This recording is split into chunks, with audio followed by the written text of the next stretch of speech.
सभी हमारे समाजवादी पार्टी के लोग, बसपा के लोग, सपा के लोग, कांग्रेस के लोग, सभी लोग भारतीय जनता पार्टी के नीतियों का आस्था रखते हुए हमारे देश के यशस्वी प्रधानमंत्री नरेंद्र भाई मोदी जी के नेतृत्व में और उत्तर प्रदेश के यशस्वी माननीय मुख्यमंत्री जी के नेतृत्व में उन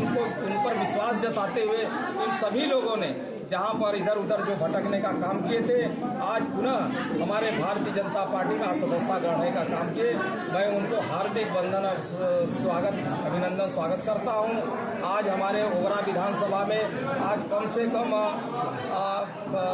250 लोग आज विधानसभा में आज हमारे चारों मंडल में आज सदस्यता ग्रहण करने का काम किया है। अच्छा, देखा गया काफी दलों से लोग इसमें आए हैं, तो क्या लगता है कि रुझान भाजपा की तरफ ज्यादा है लोगों का? निश्चित रूप से जब से राम मंदिर बनकर के तैयार हो गया और तमाम इस देश में सरकारें आई, कांग्रेस इस देश में बहुत दिनों तक राज किया, बहुजन समाज पार्टी, कांग्रेस, बसपा, सपा, सारे लोगों ने इस प्रदेश में राज किया,